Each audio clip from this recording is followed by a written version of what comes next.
E hoje eu quero dizer para você que está muito difícil para mim ministrar hoje, porque Deus está batendo muito forte no meu coração. Ontem nós falamos a respeito, vou fazer uma breve recapitulação de ontem, muito rápida.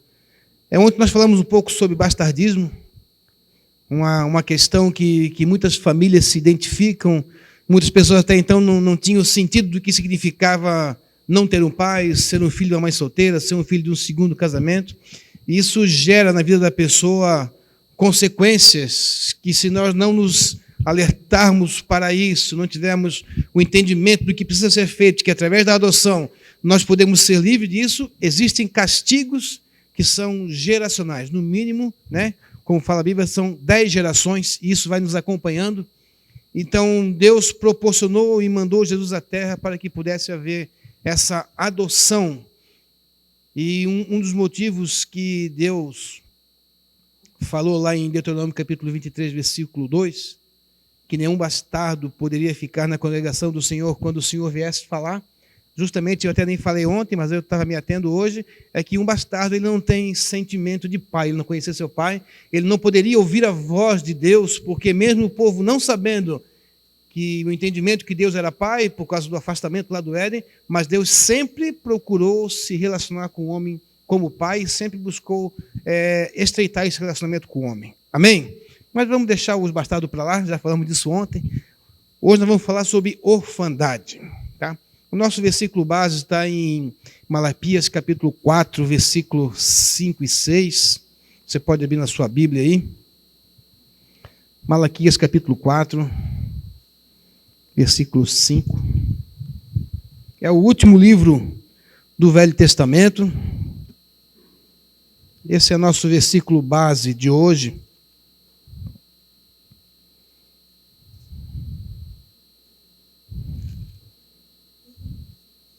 Malaquias capítulo 4. Diz assim a palavra do Senhor: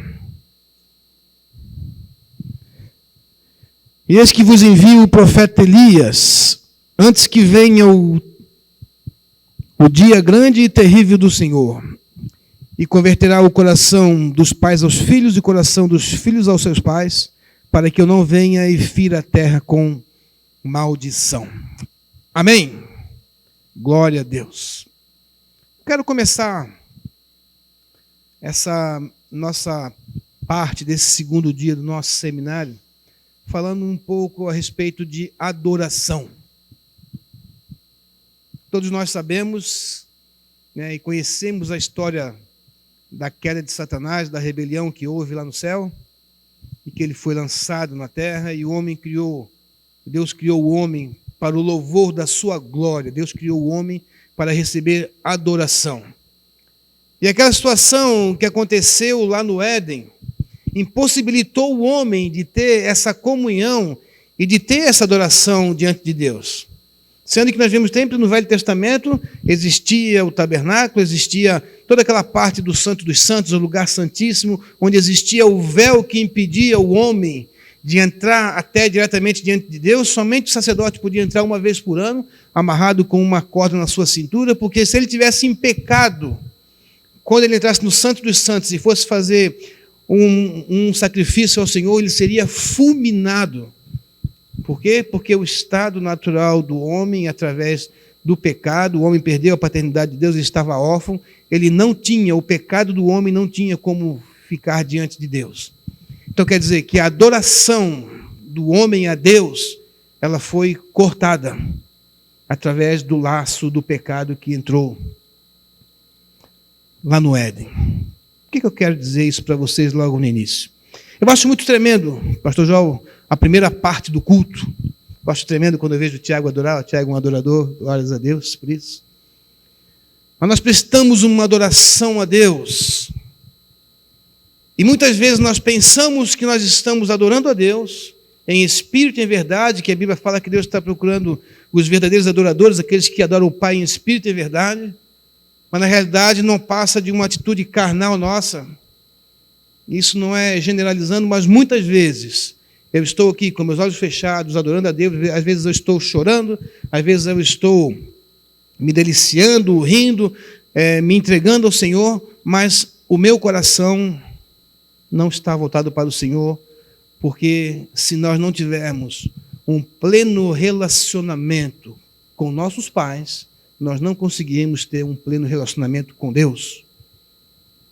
Isso é algo muito sério, é algo muito importante. Isso foi algo que eu senti na minha carne durante muitos anos, na minha vida durante muitos anos, que eu sentia que a minha oração, eu mesmo depois que eu já aceitei Jesus, eu já era diácono na igreja, já fazia 15 anos que eu servia na igreja, eu morava atrás da igreja, nós tínhamos oração todo dia de manhã, eu era extremamente religioso, não faltava culto, era um obreiro na igreja, fazia tudo, não faltava orações, mas eu sentia que a minha oração, ela batia no forro da igreja e ela caía. E eu não conseguia ter intimidade com o Espírito Santo, até que eu entendi. Se eu não conseguir ter um relacionamento horizontal, eu também não vou conseguir ter um relacionamento vertical com Deus. Porque Deus, Ele é Pai. E para nós poder termos um relacionamento com Deus, nós precisamos ter um relacionamento com o Pai. E se nós não tivermos, irmãos, um relacionamento com o nosso Pai, nós não vamos conseguir ter um relacionamento com Deus como Pai, porque vai existir uma lacuna. E o que nós fizemos é simplesmente a nível de alma, a nível emocional. Não chega a ser espiritual, porque a adoração legítima a Deus é uma adoração de você reconhecer Deus como seu Pai eterno, como seu Paizinho querido. E eu já falei ontem que Jesus veio para introduzir na terra a era dos pais. Aqui em Malaquias foi dada essa última profecia. A última profecia do Velho Testamento foi essa, que Deus mandaria o espírito de Elias para restaurar o coração, o relacionamento dos pais aos filhos e dos filhos aos pais. Por quê? Porque no Velho Testamento nós não temos um relacionamento entre pai e filho e pai, que fosse um motivo que viesse-nos a levar a ter um relacionamento com Deus, principalmente entre duas pessoas que não tinham nenhum nível de parentesco. Elias era um profeta e Eliseu era o moço do profeta. Logo depois dessa profecia, houve os 400 anos de silêncio. O próximo profeta que se levantou foi o profeta João Batista. Eu me identifico muito com o ministério de João Batista, porque Deus me levou, a trazer as pessoas a um confronto. João Batista era um profeta que ele confrontava as pessoas. João Batista tinha a sua igreja lá no deserto. As pessoas saíam de Jerusalém, saíam de Samaria e iam lá no deserto para poder se encontrar com João Batista, e ele não tinha uma palavra que era agradável aos ouvidos das pessoas. Mas as pessoas iam lá porque lá estava a voz de Deus. João Batista não media suas palavras. Ele chamava de raça de víboras, ele chamou o próprio Pilatos e falou com ele. Então, queridos, hoje a igreja ela não pode mais ser uma igreja menina que fica pensando simplesmente, às vezes, em nível de alma, em nível emocional, mas nós precisamos entender que hoje o nosso relacionamento com Deus tem que ser um relacionamento de pais e filhos. Por isso que o homem, mesmo que você tenha o seu pai vivo, mesmo que o seu pai não tenha morrido, mesmo que você não seja um órfão de consequência, mas existe um espírito de orfandade em todos nós, em todos os homens, por causa daquele relacionamento que foi quebrado lá no Éden. Isso foi algo que veio geracional, de Adão até nós. Aquele relacionamento que foi quebrado com Deus lá no Éden, aquela voltinha que Adão dava todo dia, na viração do dia, e Deus vinha e conversava com Adão, e os dois trocavam aquele relacionamento, foi quebrado. E isso, porque Deus, ele foi o pai de Adão, ele foi o criador de Adão. E Adão sentiu isso quando ele foi expulso do Éden, esse sentimento, esse vazio que existe no coração das pessoas hoje. Você pode perguntar para uma pessoa, sempre alguém está procurando alguma coisa. Você encontra uma pessoa que está fora da igreja, alguém está procurando alguma coisa. Às vezes procura nas drogas, às vezes procura na prostituição, às vezes procura em religiões, às vezes procura em esoterismo, procura em ocultismo. Alguém está procurando alguma coisa para quê? Para satisfazer um vazio que existe dentro do seu coração. E esse vazio é a ausência do amor do Pai. É a ausência de paternidade, a falta de paternidade. E nesse tempo, Deus está restaurando a igreja, queridos, para ter uma restauração da paternidade. E esse espírito de orfandade que tem agido no coração das pessoas, onde tem nos feito a não ter uma adoração verdadeira com Deus, que temos uma adoração verdadeira com Deus. E aqui em Malaquias fala que uma das razões que a terra amaldiçoada é por causa desse mau relacionamento entre pais e filhos e pais. E a prolongação da vida do ser humano, ela vem decaindo muito. Nós já vimos um pouco ontem em relação a isso. Porque está relacionada à falta dessa conectividade. Hoje é muito fácil falar de conectividade, depois eu vou falar um pouco sobre conectividade.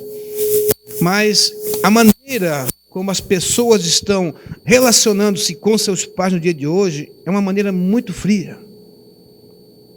Infelizmente, nós temos um sistema global que age no planeta Terra hoje, pastor Joel, que vem procurando fazer com que as famílias não tenham mais esse relacionamento. Se você perceber muito bem, todo filme americano, todo filme feito em Hollywood, você pode perceber que o filho nasce, ele cresce e ele vai para a faculdade, ele nunca volta para casa. A gente vê muitos filmes que a pessoa foi para a faculdade e lá saiu da faculdade, entrou no emprego, ele só vai se encontrar com seu pai quando ele está a ponto de morrer. Ou às vezes ele já saiu com seu pai brigado de casa.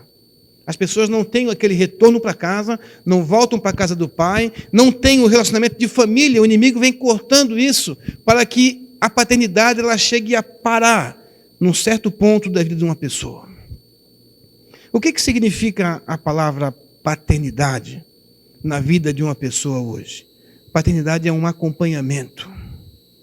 Paternidade é um acompanhamento que o pai dá ao seu filho em todas as etapas da sua vida. Isso se chama paternidade integral.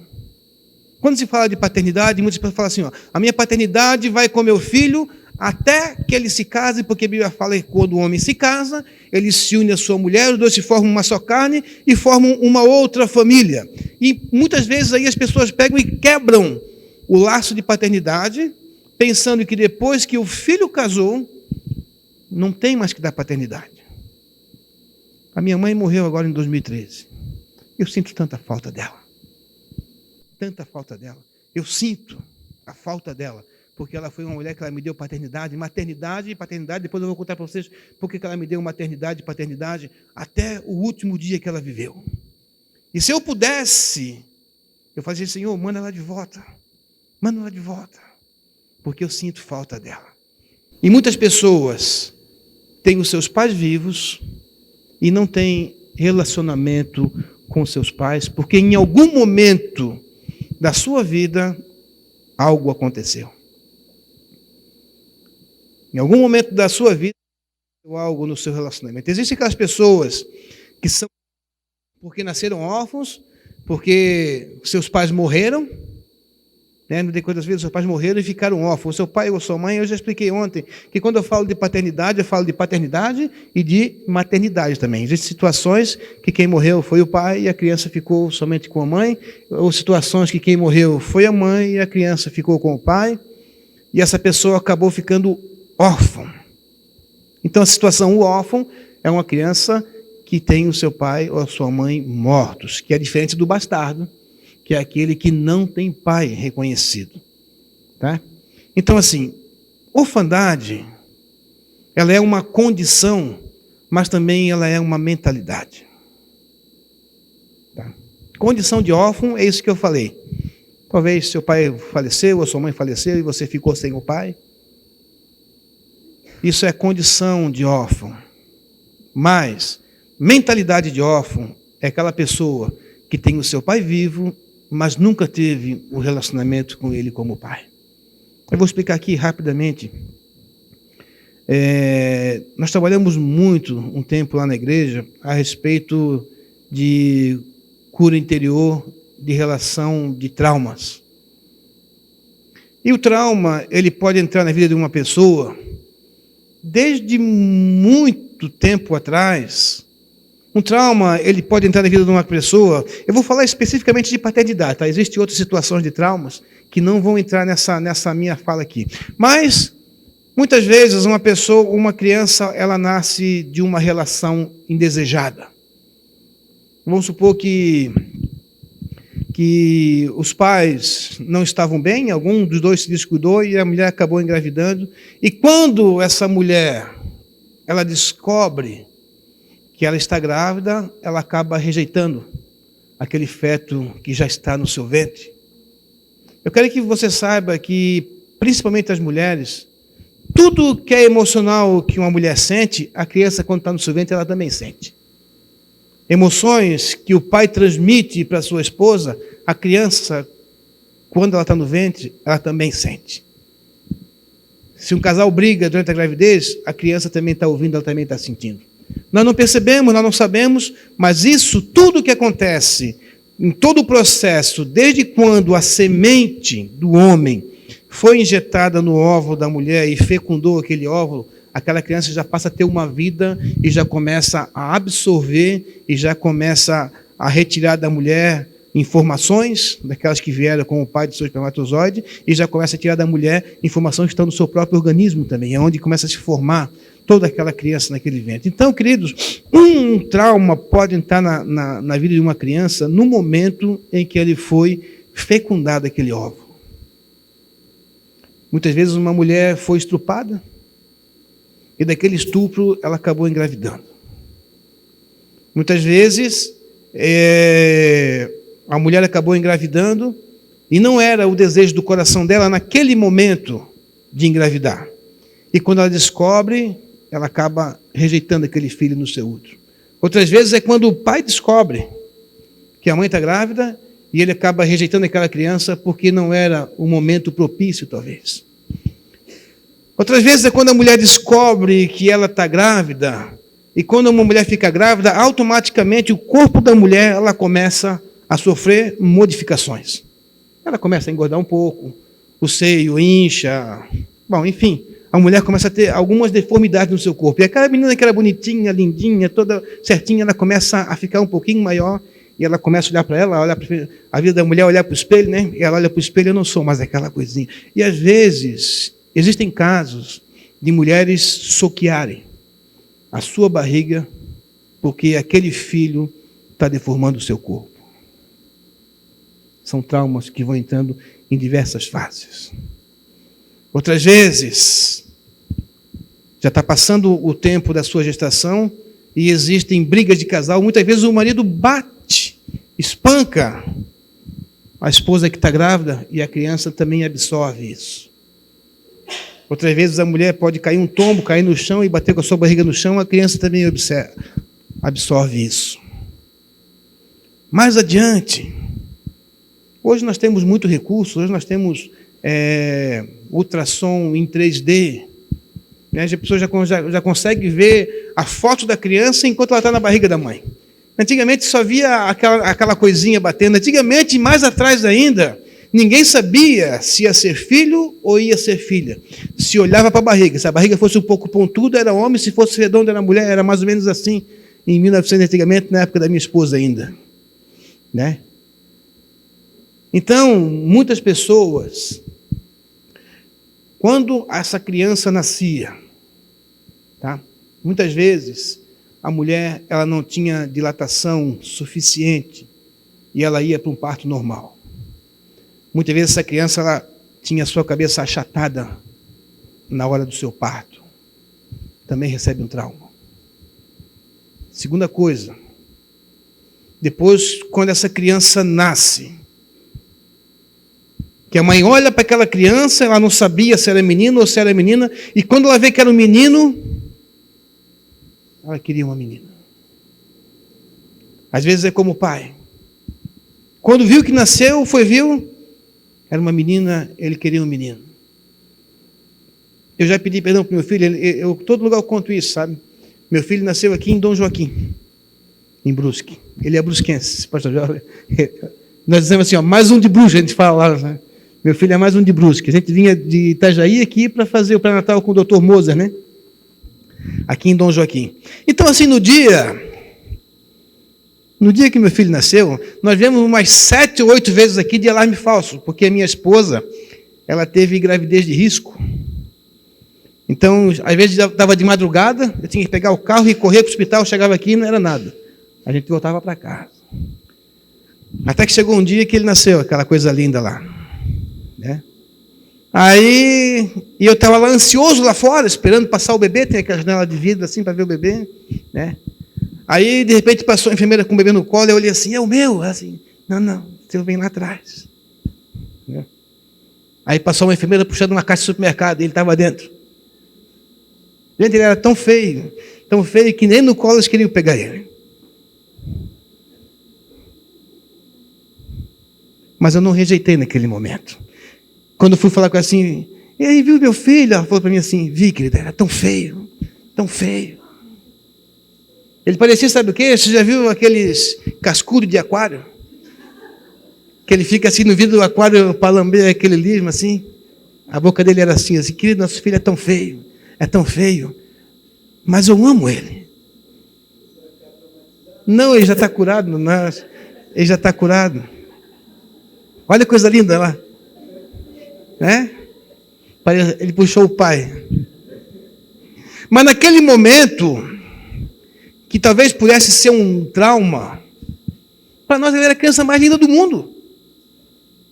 Entende? Porque nesse momento, quando você olha para o seu filho, e aquela criança, às vezes não nasceu com a cara do pai, como o pai quer que todo filho nasça com a cara do pai, né? Ele tem um furinho no queixo que nem eu, assim, a única coisa que parece comigo nele.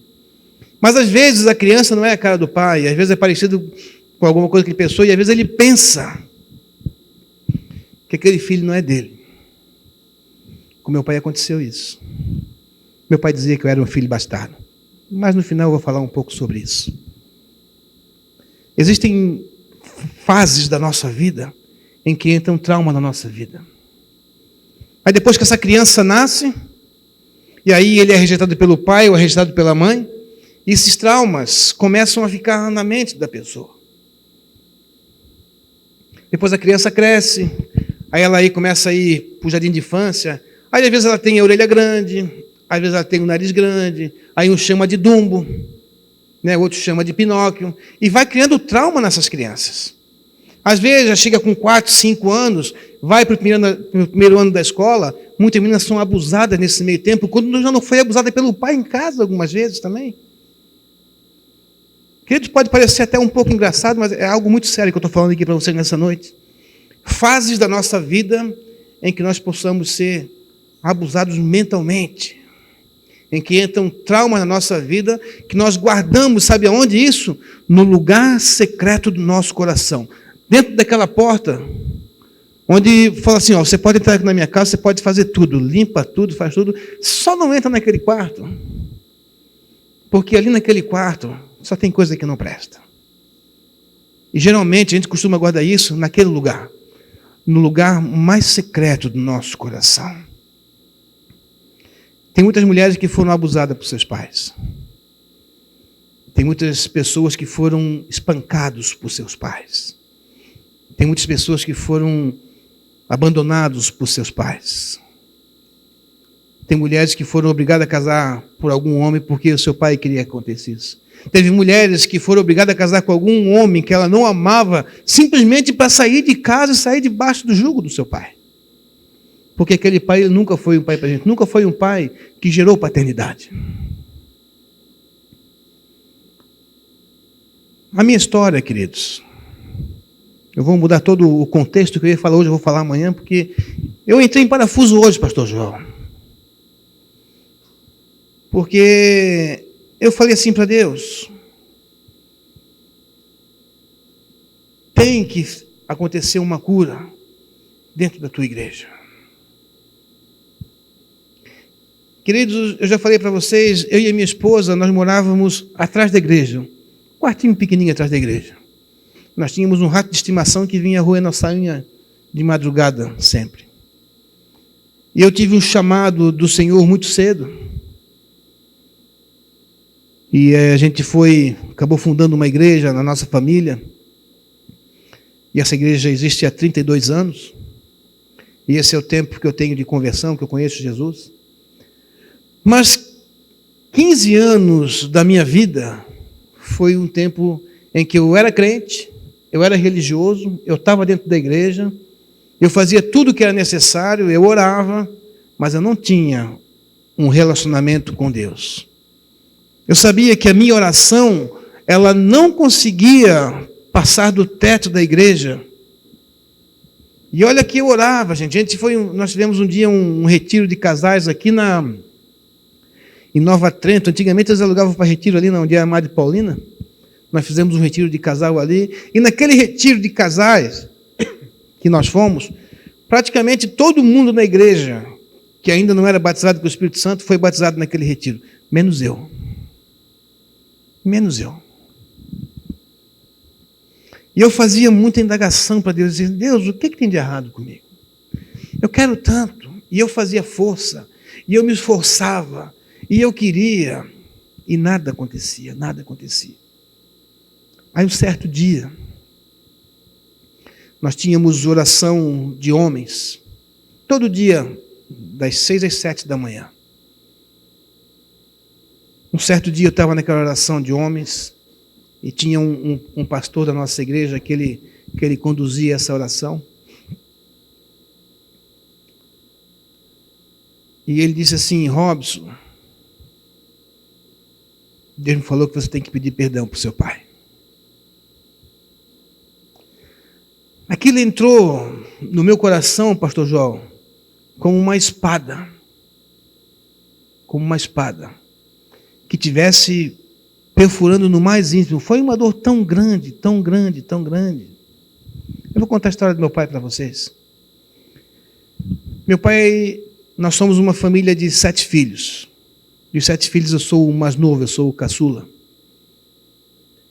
E desses 7 filhos, meu pai, ele era um homem que ele bebia muito, ele trabalhava na fábrica de papel lá em Itajaí, e ele bebia muito. Ele era um homem muito violento. Eu já falei para vocês ontem que meu pai, ele era filho bastardo.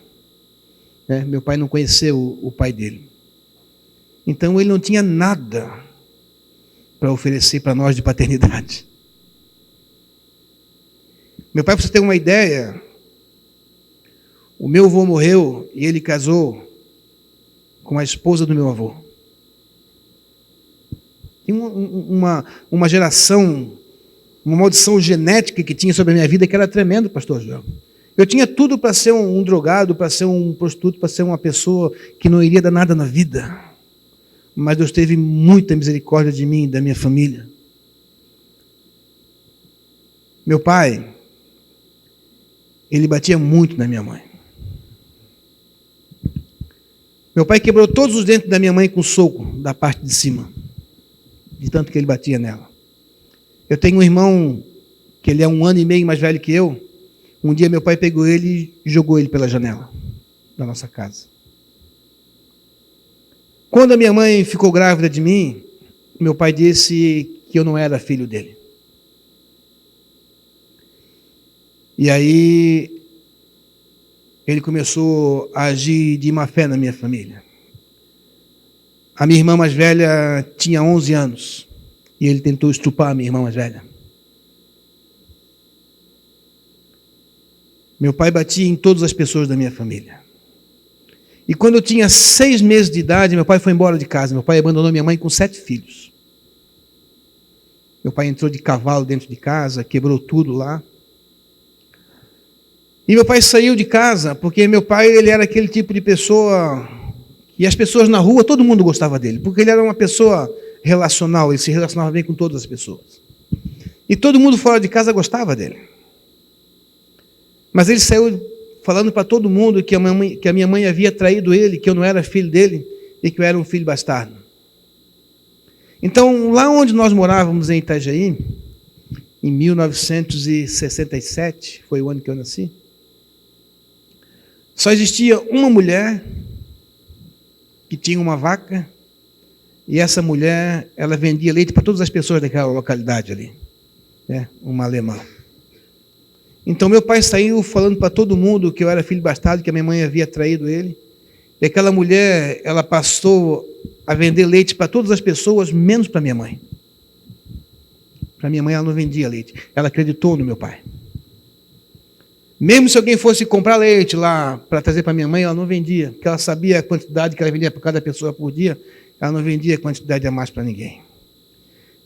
Queridos, eu fui criado com café com farinha. Metade café e metade milho torrado. Eu não tinha dinheiro para comprar o café, que era muito caro. Eu fui criado assim. Quando chegava no Natal, eu não ganhava presente, não tinha presente. Meus irmãos, todos eles foram trabalhar muito cedo para poder ajudar a sustentar a casa. A minha mãe foi trabalhar no peixe. A minha mãe trabalhava 7 dias por semana, das 7 da manhã às 10 da noite, porque ela trabalhava de segunda a sábado no peixe, e no domingo ela lavava o uniforme de todas as pessoas que trabalhavam naquela empresa. Nosso varal era só o uniforme branco de pessoas que trabalhavam no peixe. Então, assim, eu tive uma infância muito difícil. Toda a lembrança que eu tinha do meu pai era uma lembrança muito negativa. Eu não tinha ninguém que falasse algo de bom do meu pai para mim. Quando eu comecei a ir para a escola, sempre chegava na época em que tinha reunião para os pais, o pai de todo mundo ia, o meu pai nunca foi numa reunião da escola. Quando chegava a época do Dia dos Pais, onde a professora mandava todo mundo fazer uma gravatinha para levar para casa e entregar para os pais, aquela sala toda fazendo uma gravatinha para o seu pai, e eu ficava lá na última carteira chorando, porque eu não tinha um pai para entregar um presente. Isso foi algo que me machucou a vida inteira. Desde cedo eu tive que trabalhar. Às vezes eu fazia curso de datilografia, entregava jornal de manhã, fazia curso de datilografia das 9 até as 11, e à tarde eu ia trabalhar numa oficina para limpar torno de uma oficina mecânica. Então, assim, nós tivemos uma infância muito difícil. Meu pai nunca deu um presente, meu pai nunca fez nada por nós. Meu pai saiu de casa, foi morar em outra cidade, constituiu uma outra família, e de vez em quando eu achava um irmão perdido por aí. Um dia eu estava num baile, eu vi uma menina muito linda no baile, eu falei assim, eu vou lá, agarrei ela, eu era meio assim, sabe? Aí chegou uma pessoa e falou assim, aquela não. Assim, por quê? Porque ela é sua irmã. Porque ela é sua irmã. Essa foi a minha infância, irmãos. Eu fui uma pessoa que eu sempre tive que me virar sozinho. Se tinha uma briga na escola, eu tinha que me virar sozinho. Já ouviu falar do baixinho invocado? Eu era o baixinho invocado.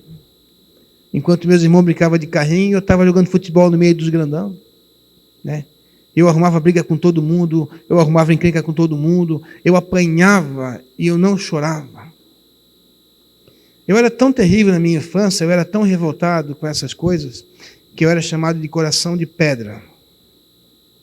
Então, assim, desde pequenininho eu fugia de casa, eu ia tomar banho no rio, esse rio Itajaí que passa, Itajaí-Mirim que passa aqui. Antigamente, naquela época, lá em Itajaí ele era limpo ainda, era como se fosse uma praia. Então, assim, eu fugia de casa para tomar banho no rio, e quando eu voltava para casa, a minha mãe estava me esperando com aquelas espadas de São Jorge. Conhece aquela espada de São Jorge? Aquela folha larga assim, que parece uma espada? O meu castigo era uma surra daquela, até quebrar aquela espada, né? Pensa que corria, pastor Joel, uma lágrima desse olho? Não corria. Meu coração ele era fechado para emoções. Existia uma mágoa no meu coração. E naquele dia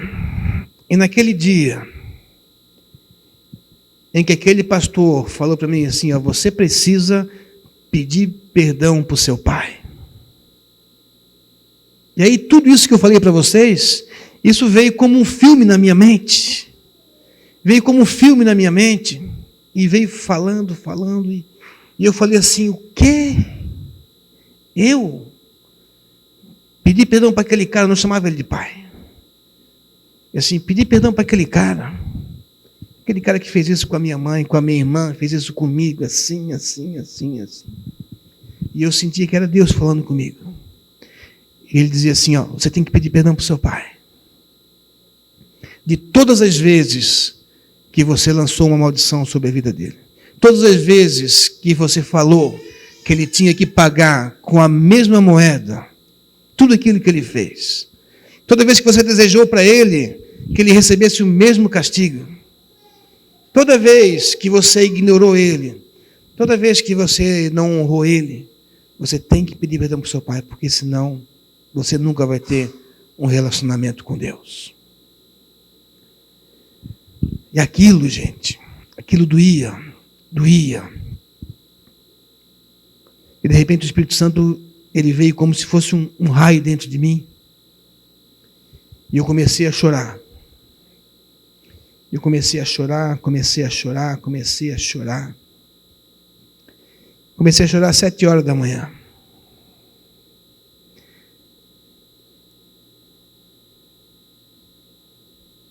E aí o pastor Silvio falou assim para mim, você tem que liberar a palavra. E eu disse assim, mas eu não consigo. E ele falou, você precisa. Você tem que liberar a palavra. Não depende. Aí foi que eu pude entender que o perdão não é uma emoção, perdão é um mandamento. Queridos, perdão é um mandamento, perdão não é uma emoção. Ninguém precisa sentir vontade de pedir perdão para ninguém. Nós temos 2 costumes muito errados de querer colocar perdão como sentimento e amor como sentimento também. Depois eu vou falar um pouco sobre amor. Mas perdão é um mandamento. Se nós não perdoarmos, nós não vamos ser perdoados. Não depende de eu querer. E eu não queria. Ele disse, Robson, você precisa liberar perdão. Tenta falar com a sua boca. E a minha boca parecia que ela travava. E até que eu consegui falar assim, sim, pai, eu te perdoo. Pai, eu quero te pedir perdão. E aí ele foi, graças a Deus, que Deus coloca homens do nosso lado, como que se fossem anjos, para poder nos orientar naquilo que nós precisamos fazer. E ele começou a me orientar, Robson, você precisa liberar perdão. Você precisa pedir perdão para Deus e para o seu pai de tudo aquilo que você falou para ele. Ele disse, peça perdão por você ter desejado mal para ele, por você querer que ele morra, por você querer que ele vá para o inferno. Tudo isso estava na minha mente. Queridos, tudo aquilo que nós pensamos mal em relação aos nossos pais, isso fica marcado e gravado no nosso subconsciente, como aquele microfilme do cheque que eles tiram quando vai no banco. Você pode demorar 5 anos, mas lá no banco tem um microfilme daquele cheque que foi descontado da sua conta tal dia. Isso fica no nosso subconsciente. E por mais que o meu pai tivesse feito tudo aquilo, eu consegui liberar de pedir perdão para o meu pai naquela noite, naquela manhã. E quando eu consegui liberar esse perdão, eu comecei a chorar. Eu comecei a chorar. E eu não parava mais de chorar. Eu sei, gente, que quando eu parei de chorar, pastor João, era 11 horas da manhã. Eu fiquei 4 horas chorando. Foi 4 horas Deus limpando o meu coração. Foram 4 horas Deus restaurando o meu coração. Restaurando o sentimento de paternidade. Restaurando aquilo que eu nunca ia poder dar para esse menino se eu não tivesse passado por aquele processo. É por isso que eu ministro paternidade hoje. Eu tive que passar por esse processo. Meu pai, uma pessoa que ele nunca conheceu Jesus. E aí, depois que eu consegui fazer aquilo, que eu consegui me recompor, que eu pensei que eu ia embora num balde. E aí ele falou uma coisa pior ainda para mim. Ele assim, agora você vai sair daqui e você vai procurar o seu pai e você vai falar isso pessoalmente com ele. Você vai liberar com a sua boca isso para o seu pai. Naquele dia eu não tive coragem. Mas no outro dia eu fui procurar meu pai. Meu pai morava em Navegantes nessa época. E aí eu bati lá na casa dele. Quando ele me viu, ele levou um susto. Como que disse assim, o que você quer? O que você veio fazer aqui? Aí eu falei para ele assim, pai, eu vim aqui te pedir perdão. Eu não precisei falar mais nada, pastor João. Quando eu falei assim, pai, eu vim aqui te pedir perdão, ele deu um grito. Não! Não é você que tem que pedir perdão para mim.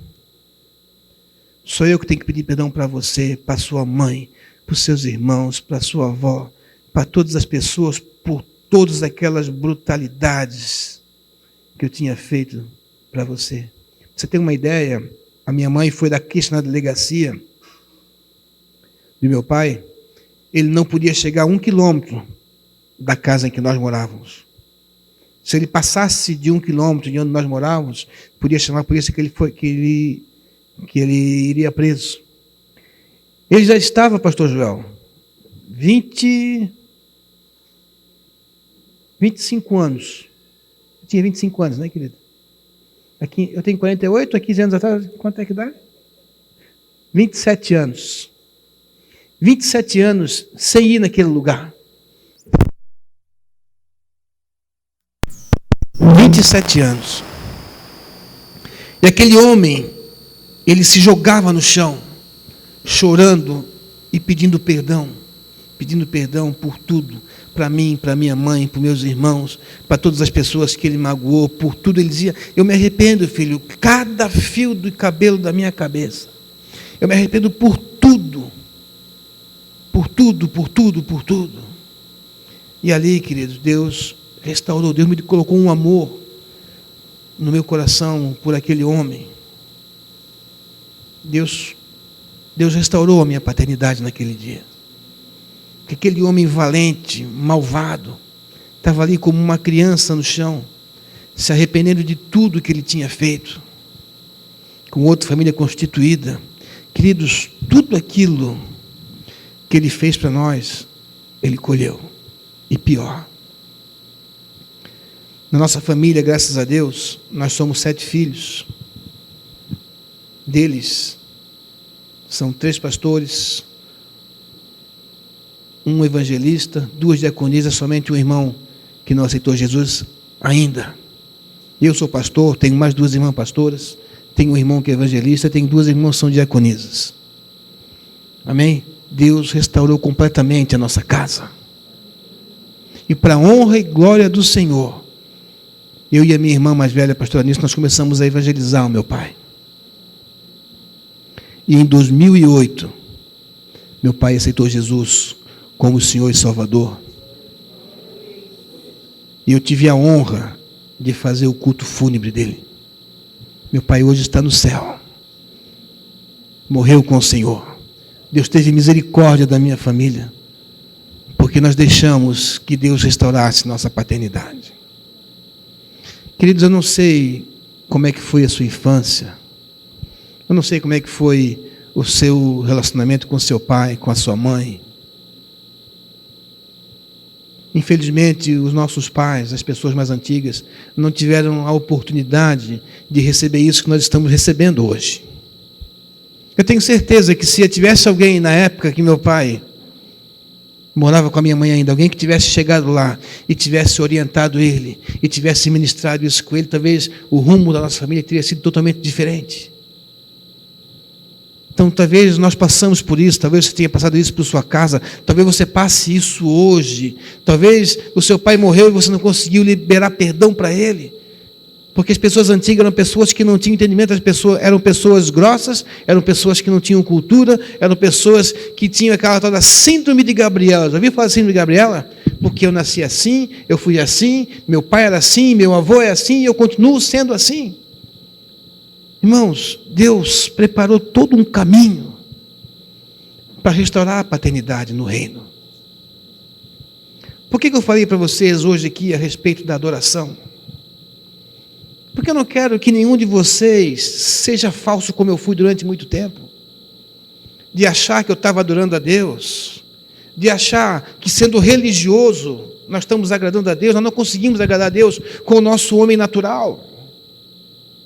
Nós não conseguimos agradar a Deus com o nosso homem natural, nós não conseguimos fazer nada. Porque a única coisa que Deus procura são os verdadeiros adoradores. Mas ninguém que Ele busca na Bíblia. Ele não busca profeta, não busca pastor, não busca nada disso, não busca os santos, Ele busca os verdadeiros adoradores. Ele está procurando os verdadeiros adoradores.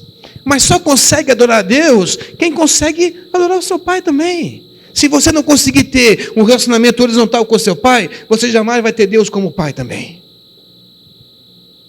Jamais. Relacionamento.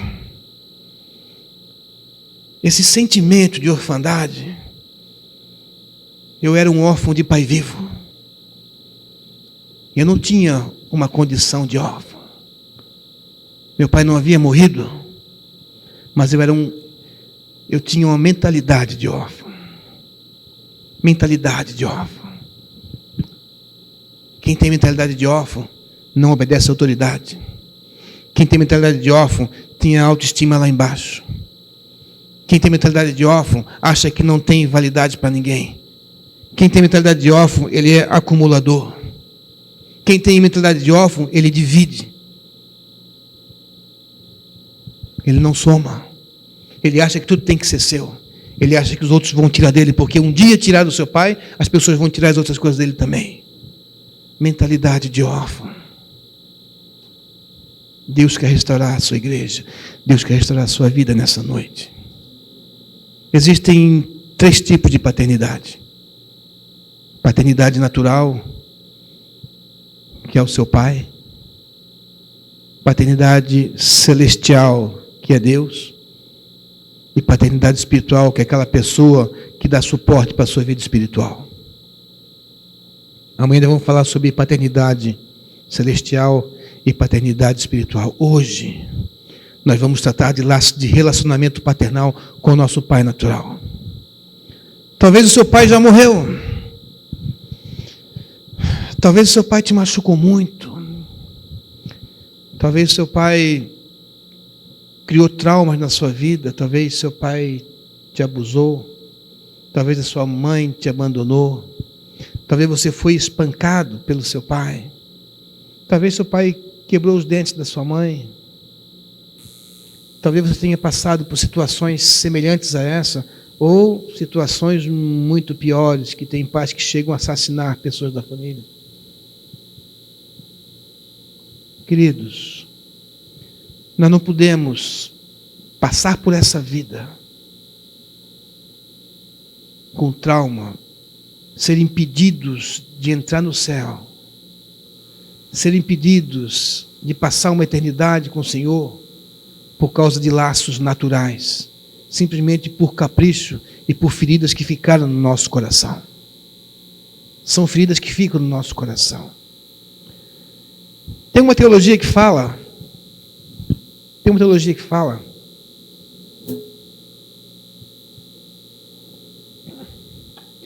que Jesus Cristo já levou tudo na cruz do Calvário. Você aceita Jesus e morreu tudo. Eu creio nisso. Eu creio nisso, pastor João, verdadeiramente. Mas se você for fiel, se você for transparente, que na hora que você aceitar Jesus como Senhor e Salvador, você abrir o coração e você falar tudo para Ele, e você entregar tudo isso que eu falei aqui para Ele, sem reserva, Deus cura você e leva tudo na cruz do Calvário. Mas quando eu falei daquele quartinho particular, eu tinha um quartinho particular. Eu era religioso. Eu lia a palavra de Deus. Eu orava. Não faltava culto. Eu era obreiro. Eu limpava a privada de igreja. Eu arrumava telhado. Fazia tudo na igreja. Tudo que um crente deveria ter, eu tinha. Mas eu não tinha a revelação de Deus, de pegar o mais profundo do meu coração e trazer isso à tona e abrir mão daquela coisa que eu gostava tanto, que era aquela mágoa que eu tinha do meu pai, aquele ódio que estava no meu coração, aquele ressentimento que ardia dentro da minha alma.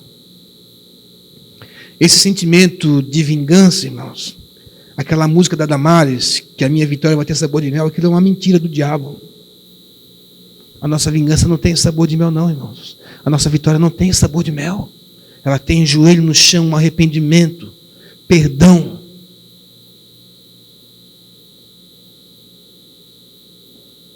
É um pouco dolorido de ouvir isso. Mas eu não podia passar desse dia aqui hoje. Deus ficou me cobrando isso hoje. Queridos, nada vale nós termos uma vida de religiosidade, dizendo que nós somos cristãos, que nós somos evangélicos, que nós somos crentes, que nós temos gospel, como tem tanta moda por aí hoje, e nós estarmos com o nosso coração ferido e correr o perigo de nós sairmos daqui, sermos atropelados, ou Jesus voltar e nós passar uma eternidade no inferno por falta de perdão para o nosso Pai. Ele não tem um relacionamento restaurado. Por pior que tenha sido a ferida que ficou no seu coração, eu quero dizer para você que você não tem o direito de reter o perdão do seu Pai. Nós não temos esse direito. Se nós fizermos isso, nós estamos crucificando Jesus novamente. Nós estamos dizendo que o sacrifício que Ele fez na cruz do Calvário pela minha vida não teve validade. Eu estou me julgando melhor do que qualquer pessoa. Em nome de Jesus, eu falo isso com temor e com tremor.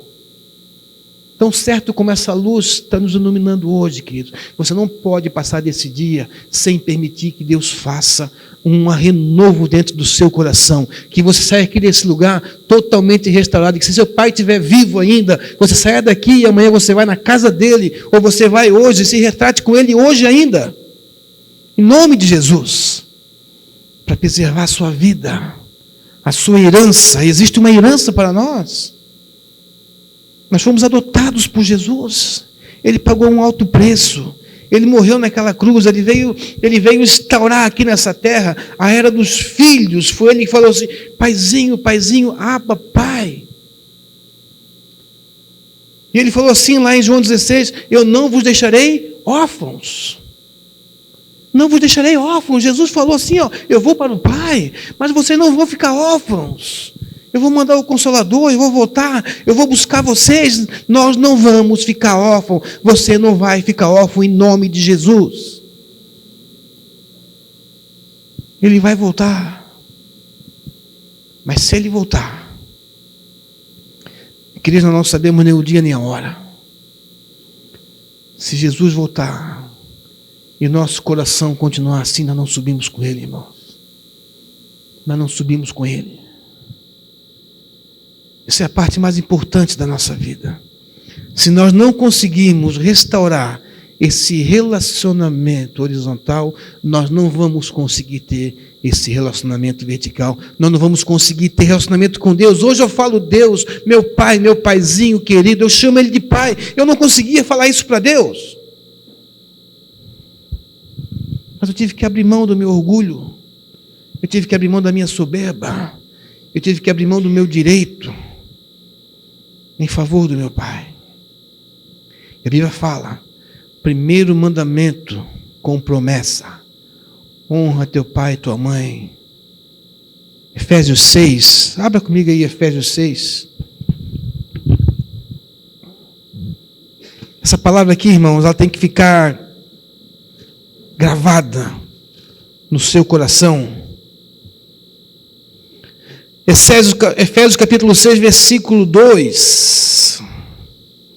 Honra teu pai e tua mãe, que é o primeiro mandamento com promessa, para que te vá bem e vivas muito tempo sobre a face da terra, para que te vá bem e se alarguem teus anos sobre a face da terra. Amém? O que falava em Malaquias? Que a terra está sendo amaldiçoada pelo mau relacionamento entre pais e filhos de pais. E ele mandaria o espírito de Elias para restaurar esse relacionamento e que a terra não venha a ser amaldiçoada. Nossa terra sofre. Você pensa que isso que aconteceu lá em Minas Gerais agora foi obra do homem, irmão? A terra está sendo amaldiçoada. O nosso governo quer acabar com a família. Eles querem acabar com a família. Identidade de gênero, casamento homossexual. A terra é amaldiçoada. Barreiras se rompem, a lama vai, mata, vendaval vem, arranca a casa, enchente vem aqui, acaba com tudo aqui na nossa região. Irmãos, isso é catástrofe natural? Não é não, irmãos, a palavra de Deus ela é fiel. Nós somos responsáveis, nós temos uma responsabilidade social para que essa terra não venha a ser amaldiçoada. Tem que começar por nós. Nós precisamos fazer a nossa parte. Eu preciso fazer a minha parte. Amém? A minha vida inteira foi lutar para que esse menino não tivesse a situação que eu tive. Já me neguei muito a mim mesmo para que ele não tivesse a condição que eu tive. Já trabalhei muito fora de casa para que ele não tivesse que sofrer o que eu tive. Amém? Por quê? Eu valorizo muito a paternidade. E ele recebe paternidade integral. Desde pequenininho até agora, e se tiver que ser até eu morrer, eu ainda vou continuar dando paternidade para ele. Porque disso depende a nossa longevidade. Não deixe passar de hoje. Eu parei bem cedo, pastor João, porque eu quero ministrar nessa noite. Dá para a gente tirar esse púlpito daqui, por favor?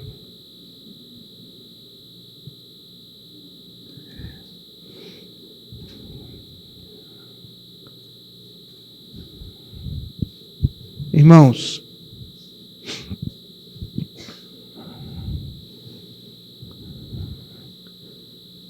quero fazer um apelo nessa noite. Eu não sei como é que você chegou aqui, eu não sei como é que foi a sua expectativa para esse seminário, mas eu sei qual é a minha. Eu não saí de casa para mim voltar como eu voltei.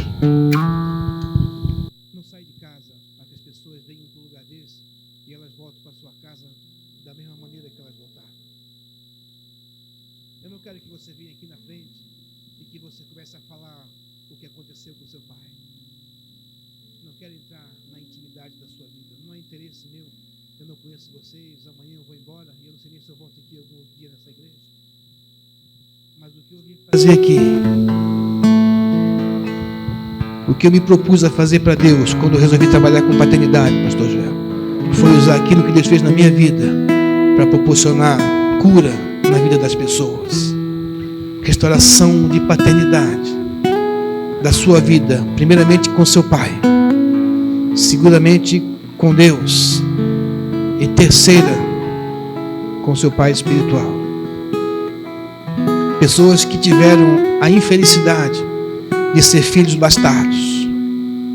Outros tiveram a infelicidade de nascerem órfãos. E outros por terem a mentalidade de órfão e ter também a mentalidade de bastardo e trazer um castigo geracional sobre sua vida. Na minha vida foi quebrado o espírito de bastardo e foi quebrado o espírito de orfandade em nome de Jesus. Eu quero ministrar no seu coração nessa noite, com a sua permissão, pastor Joel. Eu queria, se você se identificou com essa mensagem de ontem e de hoje, eu não quero que você fale com a sua condição, não é interesse meu, mas eu quero orar para que Deus venha a curar a sua vida. Se você quiser sair do seu lugar, vem aqui na frente, nós vamos orar nesse momento.